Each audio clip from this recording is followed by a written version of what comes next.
The Book of Sotos, Chapter 8.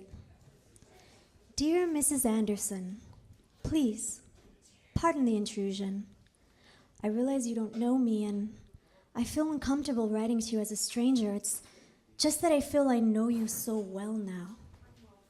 I've followed your personal tragedy, the horrible loss of your dear daughter, for the past 6 months, and due to the massive media coverage, I feel almost like a close, personal friend.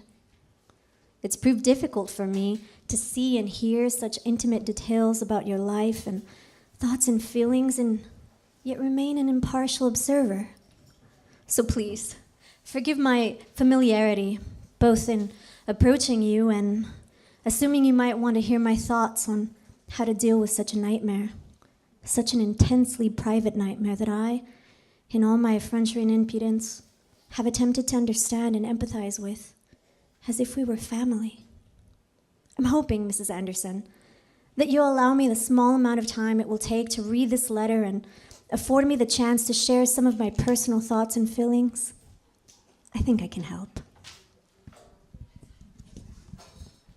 It's been some time now since your daughter was stolen from you, and I'm sure the pain is no less real now than it was the very first day you found out. I can only guess at how painful it must have been for you to have to relive the incidents and memories, although I know your confusion and distress will never abate. Life can be so unfair. Life can be so cruel. I wonder why we ever expect it to be honorable and kind. I wasn't able to attend the prayer groups during the search for Lisa, nor was I able to make it to her funeral as I would have liked to. I did, however, follow the events on TV and in the morning newspapers. I read the priest's words at the funeral mass and saw the photo of you and your husband walking behind the casket as the pallbearers carried Lisa out of the church. I also saw that wonderful photo of you and your husband holding tight to each other at the burial. I'm sure a few people weren't touched deeply by that shot. Did you know that the papers described you as a handsome couple? They even detailed the clothes you wore to the funeral. It must have been very hard for you to pick out just the right outfit to wear for such an important occasion. I wonder what went through your mind as you and your husband stood so handsomely there at the casket. I understand both of you greeted all the mourners and visitors personally. Did their support help you through this time of great personal pain? Or were they a bother? Did you feel you had to put on a strong facade, or perhaps you felt you had to modify your grieving in some other way?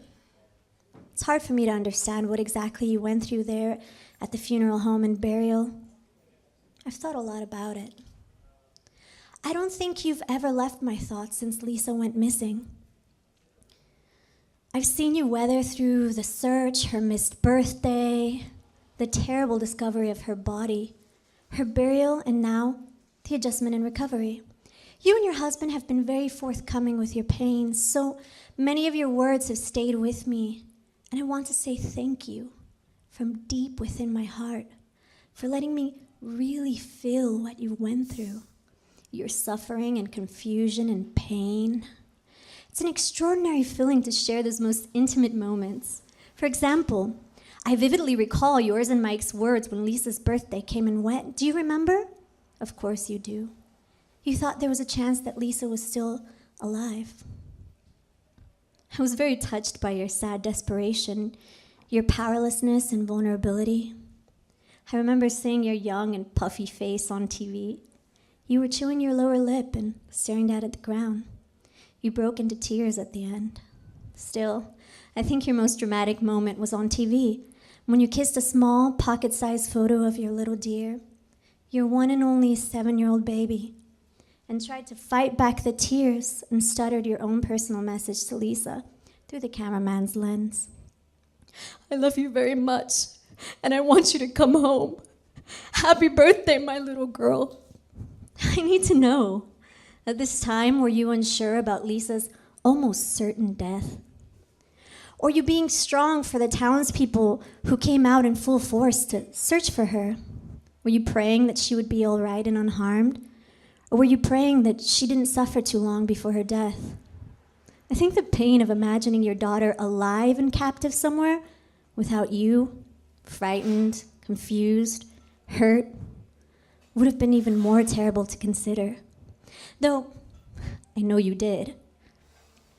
But did a mother's intuition tell you the truth? Did your innermost thoughts fight between the two worst scenarios you ever imagined, and yet, in some inexplicable way, gently reassure you by letting you know that Lisa wasn't still suffering? You were so genuine on TV, a composite picture of care and concern mixed with pain and longing, and your pleas were passionate and pure. I know you were sincere. You must have had evil nightmares. Could you see everything? Were you forced to see your worst fears made flesh by uneasy, sweaty sleep? Were you capable of even conjuring up such horrible realities? I'm sorry, Mrs. Anderson, to be asking so many questions, but I'm hoping you'll see that someone, at least one person, cares about what's been going on with you directly. I feel I need to show you that I'm aware of the pain and bewilderment you suffer, the everyday horrors, that heightened sensitivity towards previously mundane actions and thoughts. I know Lisa's memory will be with you forever, but it's clouded and tainted now, isn't it? A glance around your house and images of her playing, smiling, and laughing don't bring pleasure anymore, do they? No, I'm sure they don't. These precious memories have become nightmarish needle pricks and hammer blows, I'll bet. Have you found an outlet for your rage? Pain creates rage, and in your situation, one fraught with severe injustice and harsh, ugly reality. I would think that rage builds in you and has the potential to completely destroy you. A ventless cancer. Have you fought to remain the woman you were? Is that possible? Will you be forever jaded and bitter? How has your God helped you through these changes? Is there any way that you can look at the world every day and see the same small town with trustworthy people and friends and family and holidays? Your future has changed drastically, I understand. But have your dreams for the future changed? Did you create and mold your life entirely around Lisa? So many parents do. Their child becomes their personality. Their whole lives are built around the child and its future, rather than their own. So much more than just your child has been taken from you. How did you ever stop yourself from committing suicide? I'm glad you did. Did you think about it? Do you think you can get over such thoughts? Have your loved ones helped you with your despair? I remember your father, Lisa's grandfather, made a statement to the press. He said, "It's a blessing that so many people have come together because of this." The funeral must have been nothing compared to the details you must have suffered through just 2 days earlier. All the shops in town that hung up signs closed Friday from 10 a.m. to noon in memory of Lisa, the mile-long procession, the hundreds of people who came up to you and told you how Lisa's photo atop the casket told of a happy childhood and the perfect image of a younger you. None of these things, these tired rituals, could have penetrated the walls your mind must have raised to keep out the details of your daughter's brutal murder. Lisa was 4 feet tall and weighed only 50 pounds. On her last day on Earth, she wore a purple polo shirt with green trim, a lighter shade purple tank, blue jeans, and pastel pink tennis shoes. Do you keep these clothes? Or did the police keep them for evidence, as I would imagine? Do you ever want them? What would you do with them? Have you kept all Lisa's clothes and toys and trinkets and books and games? What about her bike? The one she was pulled off before she was thrown into a stranger's back seat and raped and murdered. You know so much more about the real girl, your girl, in flesh and blood, your child. There's so much that the media can't report and couldn't hope to accurately convey. And I hope you'll forgive my presumption about her. I know that I really know nothing at all. I don't know what she was like when she played with her friends or how she acted when she got mad or difficult or sad.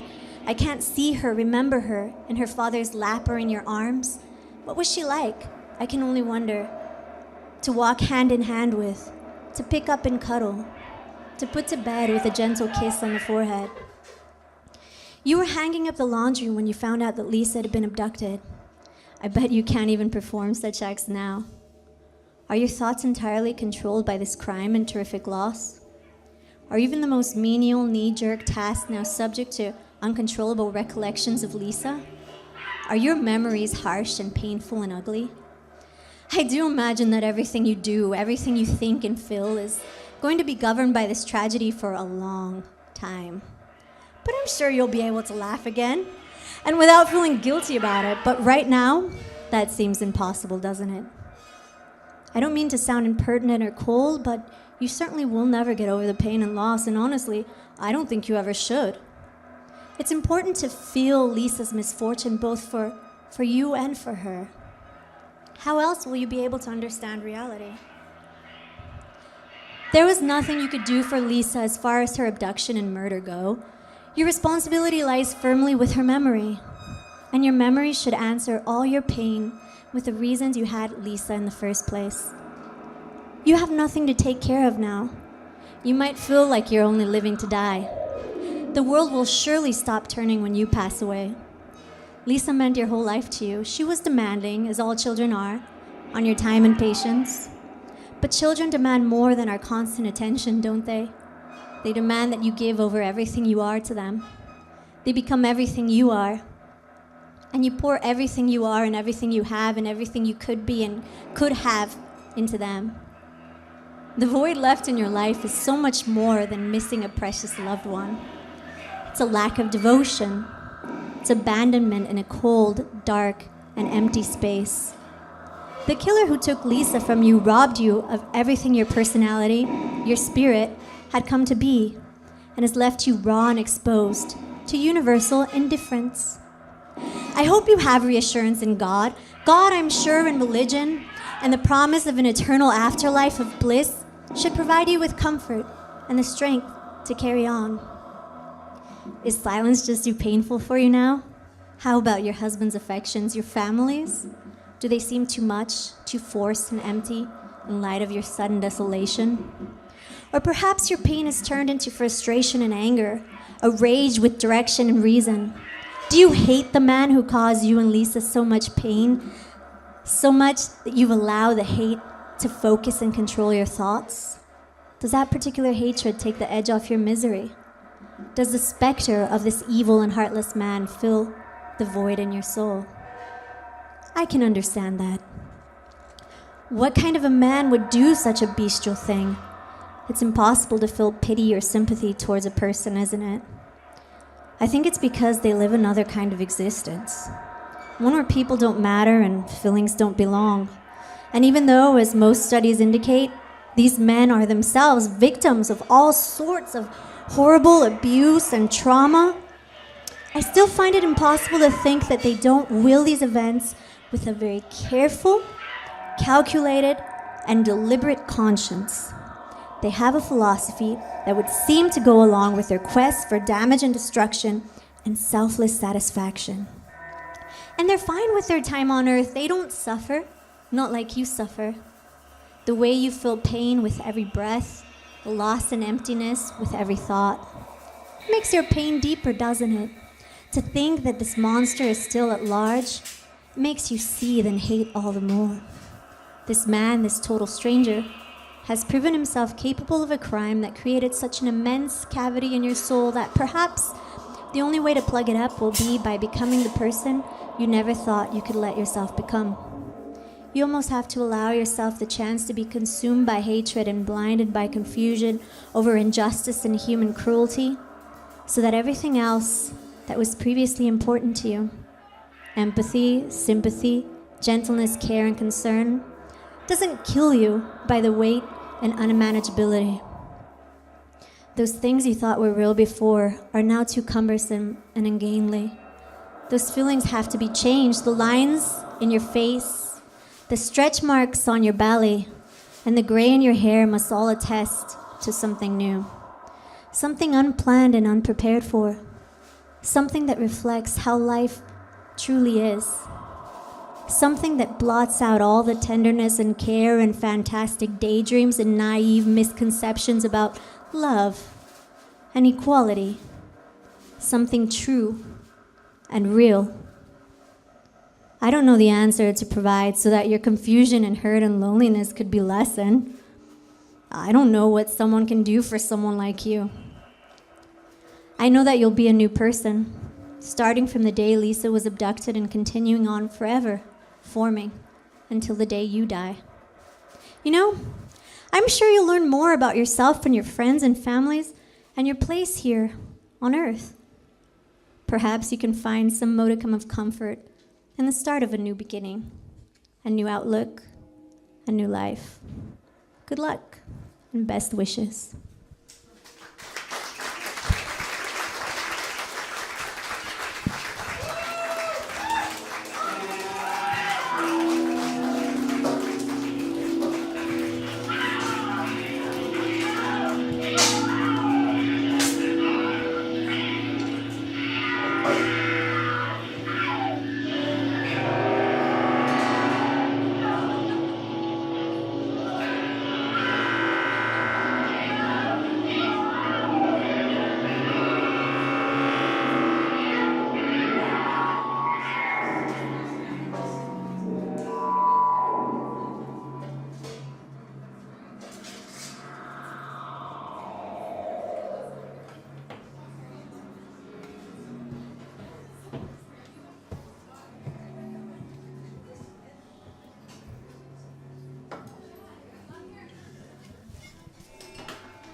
So I will be reading a collection of letters that were all written from within prison by people who were convicted serial killers.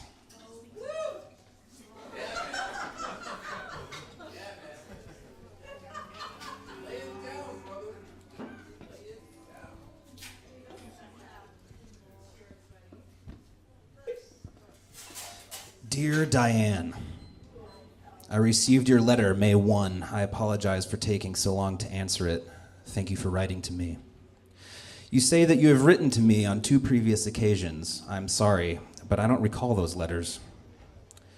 In your letters, you speculated as to the possible reasons why I didn't answer your earlier letter. I'd like to comment on those theories. First, too many letters from total strangers. You've got a point here. I do receive many letters from people I have never known. I do agree with you, by the way, that there are no strangers in the world, only people we haven't met. The main problem here isn't so much the time I need to answer each one. That problem can be overcome. All I need is the motivation. For years I have made little or no effort to write back to people like yourself, but lately I have been because, well, it's not easy to say, actually. I guess I just feel free in a new way that I wasn't before. No, the real problem I face in answering you and others who write to me is a straightforward one. I don't have stamps. People don't send me stamps or self-stamped envelopes. Sometimes people will enclose a stamp or two, but they are by far the exception.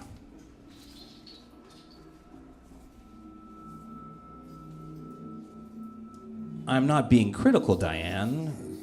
That's just the way it is. I can't send people letters if I don't have stamps. So I have to conserve a few stamps, and I have for the people that I have known and for my wife and my family.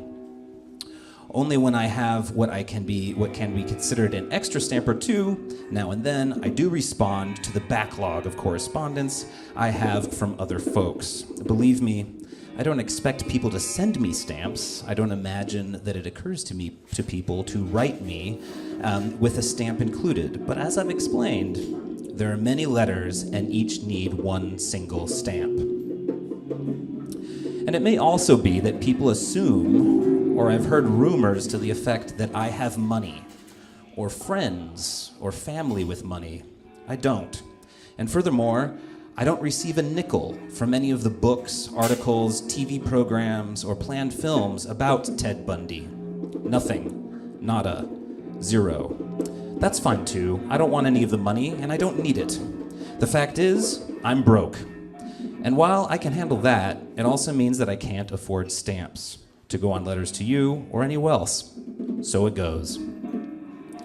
Excuse me, I think I've made too much of this stamp business. It doesn't bother me, actually. It's just the way it is. Second, you are too busy to write a lot of just friend letters. I've already addressed this point, though briefly, earlier on. Time is not a key factor here, nor is busyness. It can be, though. I find that I have a lot more to keep my time full these days. From 5 in the morning to 11 at night, I'm really bored. However, contrary to what you've assumed, I do not work with legal matters, generally, or my appeals in particular. I find the law too limiting and destructive in the way that it goes about separating people. But that's another story. So, while I'm busy in a relaxed, controlled, and positive way, there is time to write just friend letters occasionally. Although the time available is limited and there are many people to write to, it's also important that I feel inwardly moved to write to a certain person. And I don't always feel that way. I have to be conscious of my inner flow, and that is another story too. I enjoyed your letter, and I enjoyed writing to you. Again, excuse me for taking so long. Your friend in just peace, Ted.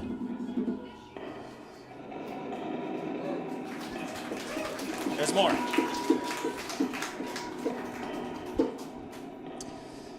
Dear Mr. Booth, hello. How are you today? Fine, I hope. Thank you very much for sending me the Wesley Bible Studies introductory lesson and the Bible. That was very kind of you. I mailed the completed lesson to Mrs. Stafford, so she should have it by now.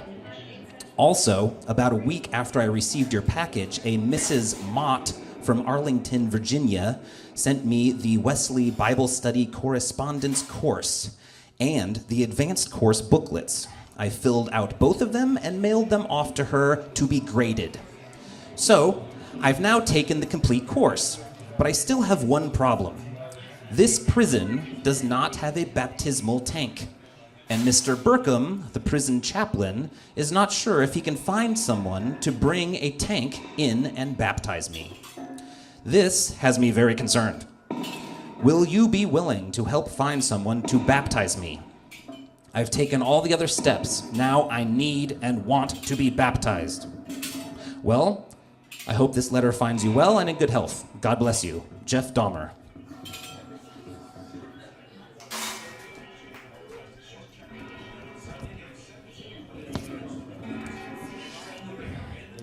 Dear Sandra, hi there.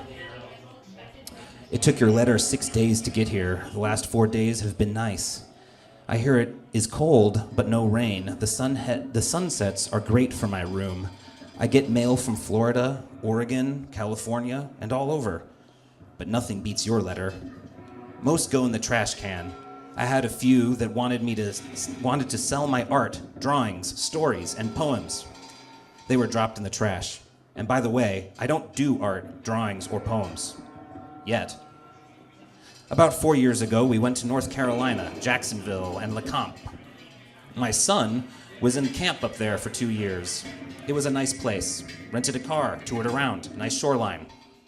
You ask me if I have a lot of pen pals. I don't. Some people are not honest. They take advantage of my open heart just for a story. I wrote a short thank you to a man recently. Next thing I know, it is on the internet. It's hard to trust people these days. North Carolina would be a nice place to start over again, with somebody who cares. I save every letter here. I look at your card every day. Your letter brings me hope that I have a chance. I will fight to keep my hopes up and bring you close to my heart. Every picture album I have is in the police property room, so all of my history is in there. This is not just about my history. All that I have is what is in my mind and in my heart. Sorry, I don't have a picture at this time. I'm in the paper. I will send it to you. I'm sorry, I thought you would already have one of the newspapers or TV. I guess it's hard to get my picture off of the radio. I was born in Salt Lake City, Utah, February 18th, 1949. I was born Catholic. I went to Baptist and Pentecostal churches. I read the Bible a little each day. Do you have a picture to send me? I need something close to my heart. Do you have relatives in Seattle? Erica Smith and someone with a P for the first name. Peter, Paul, or something. I saw those names in the yellow pages. I thought I would ask. What do you do for a living? Do you live in a big city or a small town? How big is Barley? Do you live in a country? Your last name is a little different, like out of a novel. Sort of a mystery to me. I like what you say and do. It gives me a lot of hope. My trial is set for January 2014. Sandra, thank you for being a true friend. I have an older brother. Him and his wife help out a lot. My parents are dead. My younger brother and his wife are moving east of the mountains. Love, Gary Leon Ridgway. P.S. Next time I'll write more than 2 pages.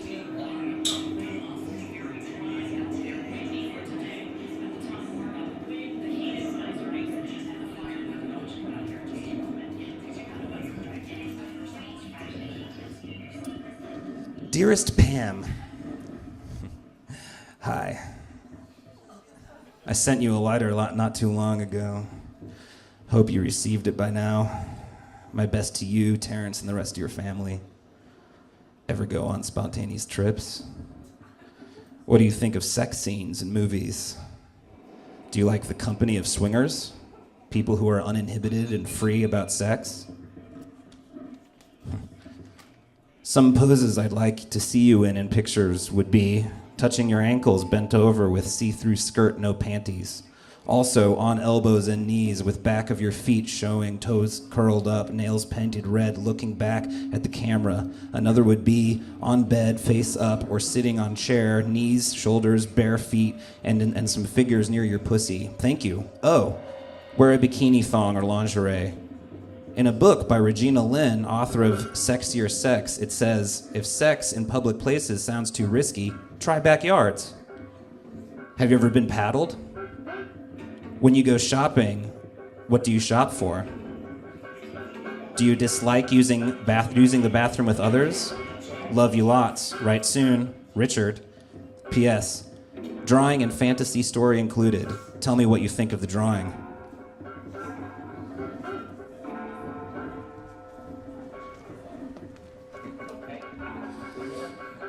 Dear Jeffrey, I was given notice by the staff that the most recent letter of yours contained material that is considered contraband. They would not tell me what kind of contraband, but I am writing to inform you. I am also fresh out of writing paper. Your friend, Edward Gain.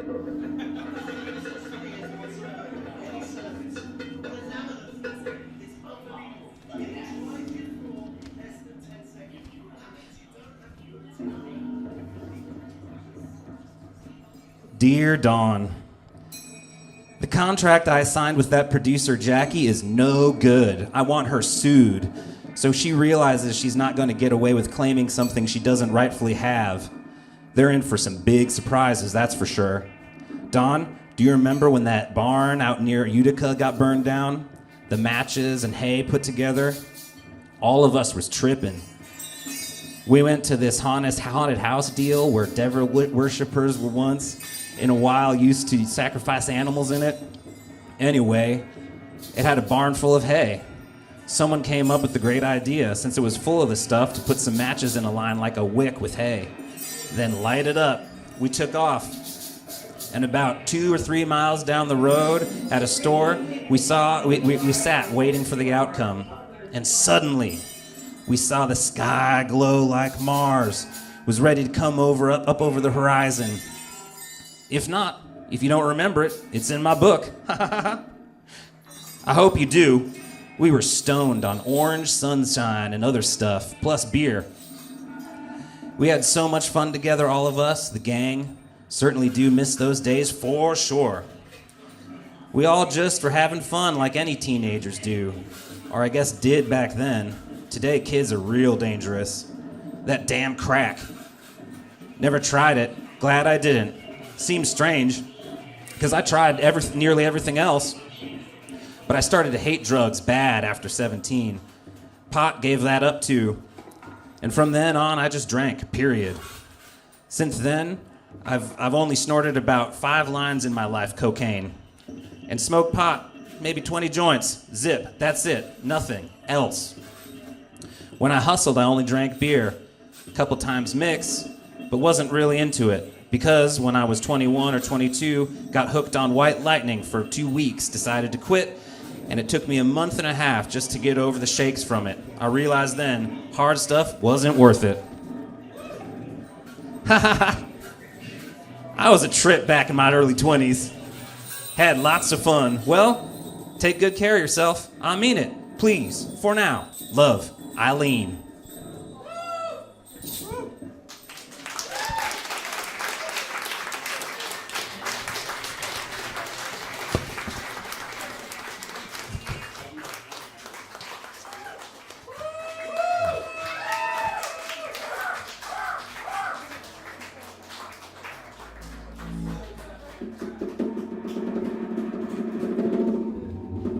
What's up, guys?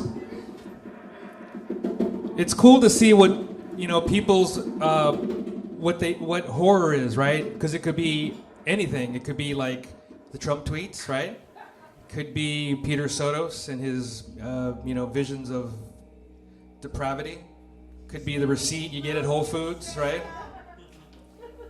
I'm gonna do lyrics by Slayer, my favorite Slayer song, "Chemical Warfare." Frantic minds are terrified. Life lies in a grave. Silent death runs high above on the wings of revelation. Multi-death from chemicals. Arrogance has won. Annihilation must be swift. Destroy without destruction. Gods on a throne must be watching from hell, awaiting the mass genocide. Soldiers defeated by death from a smell, bodies lie dormant, no life. Rising new souls on the lands where they fell, demons not ready to die. Nothing to see where the sleeping souls lie. Chemical warfare. Artificial fucking peace. Line up in a death row. Generals in their slow defeat diminish from this hell. Banished from this dying world, the lords of fucking hell await. Dogs of war are helpless prey to immortality. Gods on the throne must be watching from hell, awaiting the mass genocide. Soldiers defeated by death from a smell, bodies lie dormant, no life. Rising new souls on the lands where they fell, demons not ready to die. Nothing to see where the sleeping souls lie. Chemical warfare! Liquidate!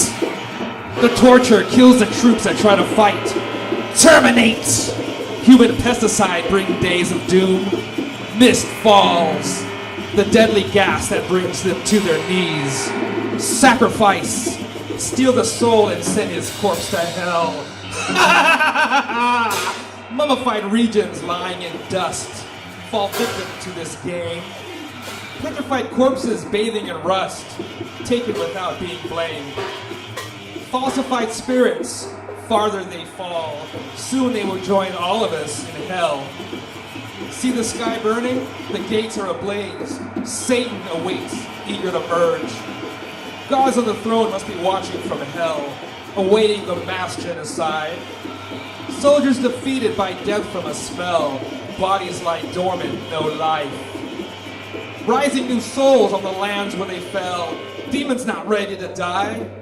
Nothing to see where the sleeping souls lie. Chemical warfare! Warfare! Thank you. All right, where's my man, Patrick Loveland? Get your butt in here, buddy.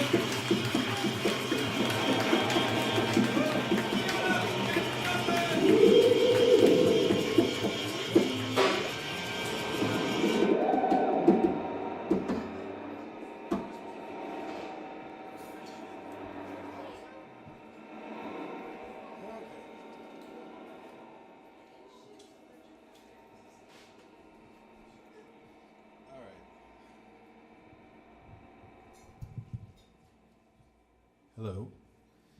This is an excerpt from my novel, A Tear in the Veil. This is chapter 5. What the fuck was that? Audrey asked, staring at the road rushing toward them ahead. She's speeding down Market Street. She only does that with Felix in her car when she's upset. Calms her or something. That's the first thing she said directly to him since the thing with Siobhan at the party. What? Felix asked, knowing exactly what.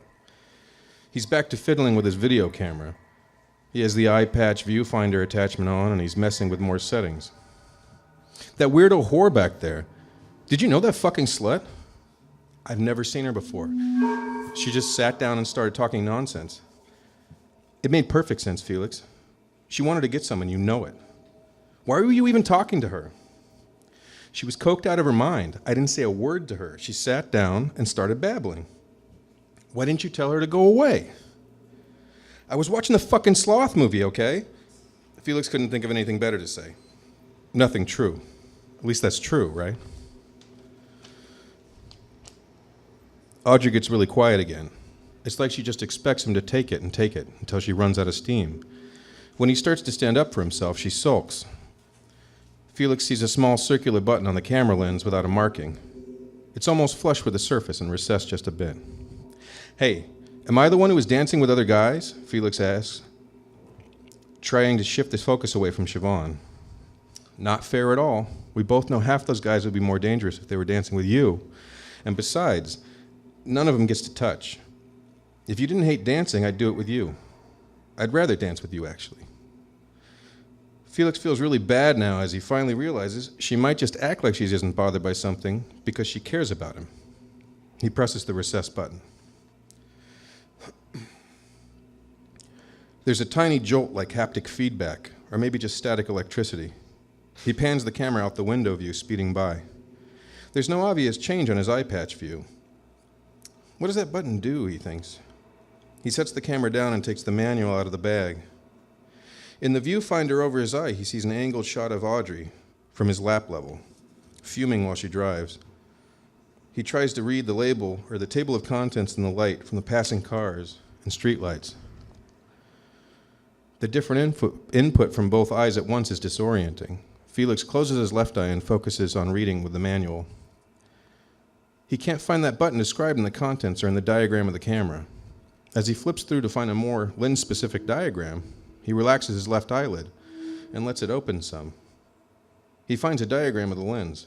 Felix thinks, okay, this diagram would have to... Wait, what is that about? Audrey's eyes look different. Very different. Her eyes are pretty dark as it is, being brown. But right now they look jet black. And they're pulsing. With each pulse, the black spreads. The whites of her eyes are almost completely black already.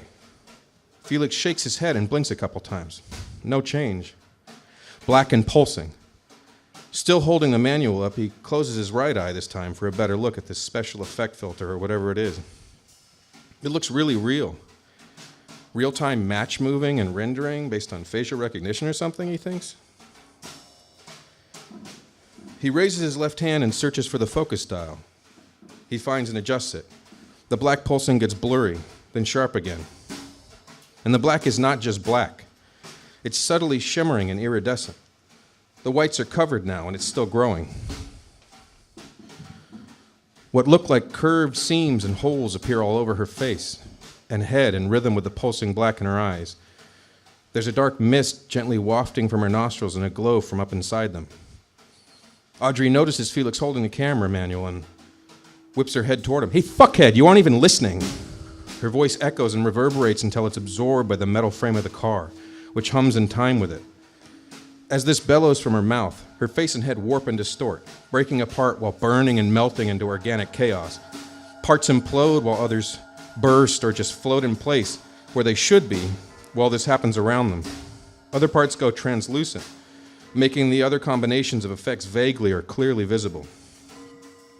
A cross-section of cheekbone and muscle melted away by an avalanche of bubbling liquid flesh. A triangular prism of ocular cavity dripping down to the teeth. A sliver of nasal cavity widens and stretches open, exposing brain matter, before rolling like mercury down into the throat area and showing a cutout of glowing, sizzling esophagus, larynx, and neck muscles. The glow and lambent smoke now come from her mouth, nose, ears, and behind her inky blue-black eyes is almost blinding, and it goes between burning bright and flashing in a color he couldn't begin to describe. This all vibrates and glitches in rhythm with the persistent throbbing Felix realizes must be Audrey's arterial pulse. What kind of sensor picks that up, he thinks? It takes less than 2 seconds for this intense blazing maelstrom to occur. No slowdown or frame hikes. After it speaks, the distorted mess of light, smoke, and flesh calms a bit and looks back at the road. Quit playing with that fucking thing and talk to me. The voice is louder this time, and the distortion's even more intense. Felix quickly takes off the viewfinder, detaches it, and throws it into the bag on the car floor. He exhales sharply and turns his head to complain. It's all still there. Blurry, but it's there. Felix blinks hard a few times. A deep chill washes through his whole body and he shudders. Somehow the blurriness of the bright, yet somehow dark, pulsing mess makes it even more horrifying. Thanks for coming back to the real world, Felix. She notices his stare. What? Don't look at me like that. It's not funny. Stop. Felix finally tears his eye away and locks them on the street ahead. Careful not to see himself, Felix looks sideways at the reflection in the windshield of the swirling thing that was so recently his lovely girlfriend. The glowing and burning make it easy to see, even with very little light from outside the car. Felix watches the whole thing undulate rhythmically. He's starting to feel nauseated and his head hurts. The organic glitches and cutout views swell and shrink. Every pulse of the thing makes his nausea worse and his head hurt more. What the hell is wrong with you? When its scream talks at him, both feelings multiply. His mouth fills with pre-vomit saliva. He closes his eyes and tries to breathe it away. How much did you drink? The voice is too much. It vibrates through his skull and the pain is awful. It turns his stomach the rest of the way. Felix rolls down the window as fast as he can and leans out. You better not! He does his best to project his stomach contents away from the car. It's mostly successful. A car behind them in the other lane honks. Damn it, Felix! Somehow its voice is worse every time. He heaves again. Someone in the car that honked laughs loudly and yells, Lightweight bitch! Out their window. Fuck you, he thinks, but feels too sick to yell. Felix! It starts to speak, but Felix raises his hand in a cautious, pleading gesture. He hangs out the door and spits a few times. Felix sees the asphalt rushing by below him. He thinks, how fast could we be going? We're on a regular street. We couldn't be that fast, right? Are you okay, baby? The intonation tells him the thing is trying to sound concerned, but the voice is more shrill and booming than before, and the vibration of the car frame is almost deafening as it absorbs it. His insides convulse a bit, but there isn't anything left to purge. It's becoming unbearable. It's so loud. Why can't I feel it vibrating? Felix asks himself in a distant part of his mind that isn't overwhelmed by pain, sickness, and horror. Talk to me! He moans against the door and leans out and tries to heave again. The door is unlocked. He remembers that much. They have to be quick. Felix thinks, who knows what it can do? Why hasn't it attacked me yet? He closes his eyes and takes a deep breath and lets it out slowly. Felix looks over it again to be sure. It gets brighter, darker, and weirder by the moment. He wipes his mouth on his sleeve. He steels himself. What's there to talk about? As quickly as he can, Felix unbuckles his lap belt and tries to open the passenger door, but it sticks with a creak. He steals a glance at the pulsing inferno behind the wheel. The thing looks over, and the twisted, melting face forms into the closest thing it can muster to an astonished expression. Felix slams his shoulder against the door, and it swings free. He grabs the top of the frame and pulls himself up and out of the seat and flops his left arm up onto the roof. The camera falls out of the car and breaks apart into several snapping, whirring pieces of varying size and complexity. He doesn't care about the camera at the moment, but it does help him realize they're going faster than he thought. Felix! That last scream makes his insides contract, and his head hurts so bad he can barely see. Felix jumps. He tries to get footing and run to slow himself down like jumping off a runaway skateboard with speed wobbles as a kid. Instead, his feet tangle immediately, and he slams into the asphalt fast and hard, forcing him into a rough roll. His limbs flail.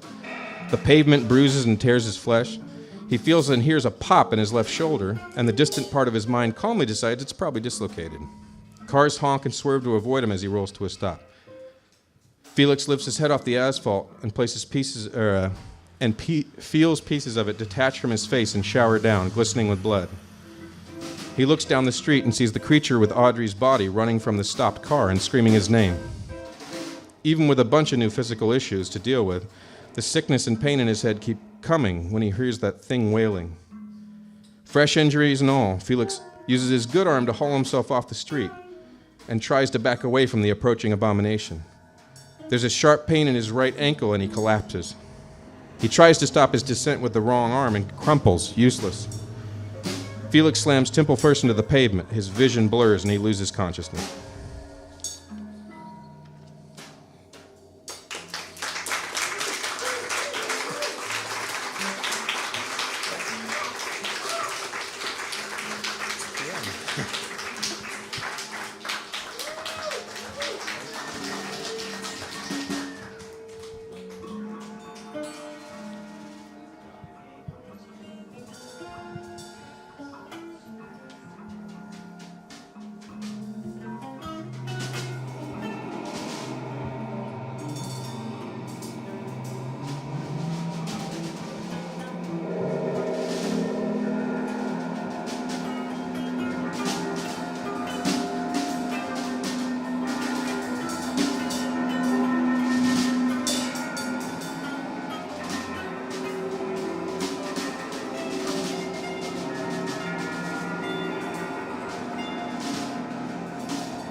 All right, guys, give it up for those awesome readers. I'm going to go back and list everybody again because everybody was so badass. Jeff Terich, Mandy Galarza, Patrick Loveland, Christopher Young, our guest speaker for the day, Clint McCallum, Edward. Where you at, Edward? He still got those things up there, man. They're making me nervous. And of course, Julia Evans. Also, give it a big-ass round of applause for the band that's so badass.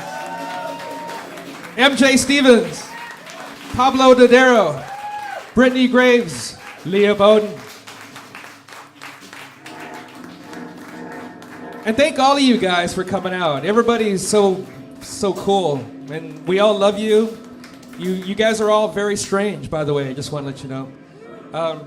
If you got one of these cool programs inside, we're having a show next door next month. So come and hang out and get fucking weird with us, right? Put a feather in that cap and kick your blues away. Thanks, Xavier, for videoing this madness. And again, everybody, you guys are fucking awesome. Go get a drink. Have fun at Halloween. I'm going to Disneyland tomorrow. See you guys. Thank you so much, everybody.